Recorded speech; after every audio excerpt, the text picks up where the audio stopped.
Ancora recupero della 23esima giornata del campionato di eccellenza siciliana. Questa volta le telecamere della Wii Sport facevano tappa al Salvatore Gonzales di Rosolini per raccontarvi della sfida tra i ragazzi di mister Orazio Trombadore e quelli di mister Antonio Richichi dell'Atletico Catania. È stata sconfitta nell'ultima uscita per i rosolini sul campo dell'Orazio Raiti di Biancavilla. Era in vantaggio fino all'80esimo grazie alla marcatura di Amaia, ribaltata poi dalle reti di Ancione e di Hop. Solo 17 punti raccolti alla formazione Aretusea, che occupa ancora la penultima posizione in graduatoria.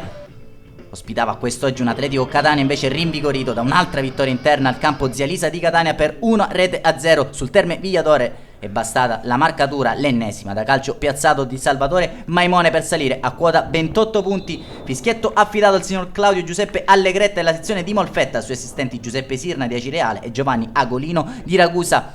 Completo bianco per i rosolini, maglia blu con inserti giallorossi come da tradizione per l'Atletico Catania. Possiamo partire. Prima offensiva di marca atletista sugli sviluppi del corner di Maimone. Infatti Di Maggio che prova a svettare, salva tutto Monaco sulla linea di porta. Prova allora a reagire a formazione mister Trombadore con questa travolgente azione del bomber in Platini, che non sente le 28 primavere, mette il pallone dentro per Amaia, non arriva per un soffio a correggere il rete. L'assistenza dalla sinistra dell'immenso bomber Luigi in Platini, ci riprova allora il Rosolini ancora con Amaia che prova a svettare sul cross di Ricca. Al 20esimo però c'è un'ottima progressione di Caruso, altrettanto ottima la chiusura, integra il scivolato da parte di Costa.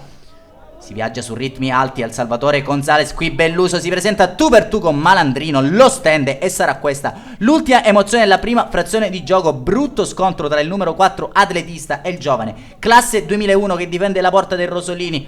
Il direttore di gara Allegretta deciderà così di far guadagnare gli spogliatoi alle due formazioni sul parziale ancora di 0-0. In palio punti pesantissimi in ottica salvezza.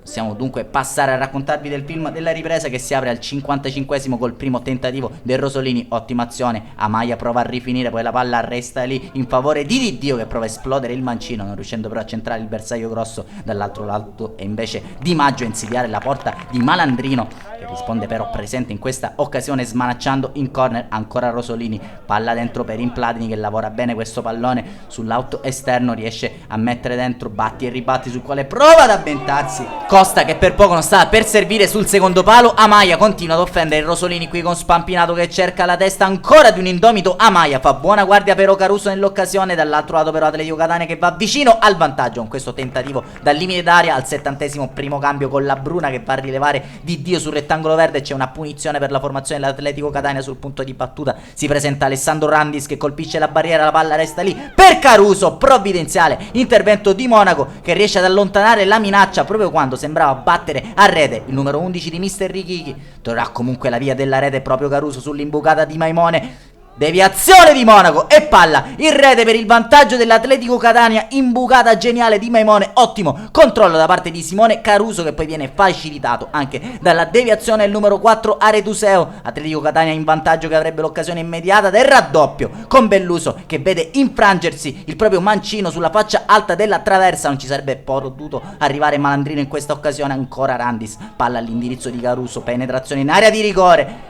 Malandrino però senza fronzoli riesce ad allontanare la minaccia. Caruso però, torre di Randis, si avventa a Belluso ed eccolo qui il raddoppio dell'Atletico Catania. Fa 0-2 al Salvatore Gonzales e notte fonda per i rosolini. L'Atletico Catania così scapperebbe a quota 31 punti allontanando le sabbie mobili dei playout. Prova allora con la forza della disperazione a raddrizzare una partita storta il Rosolini con questo tentativo dalla distanza che termina abbondantemente alto sulla trasversale della porta difesa da Caruso. Ultima offensiva ancora operata da Amaia che ci ha provato in tutti i modi non riuscendo a trovare la via della rete quest'oggi. E questa l'ultima emozione della partita. Fischietto alla bocca per il direttore di gara Allegretta e game over. Atletico Catania Rosolini è già storia. La formazione di mister Richichi si impone per 2-0 grazie alle marcature di Simone Caruso e di Belluso nella ripresa. Ora si fa durissima per il Rosolini che dovrà cercare punti importanti per guadagnare posizioni almeno nella graduatoria playout. Un saluto allora da Claudio Costanzo e da tutta la Wii Sport e come al solito vi rimanda al prossimo servizio.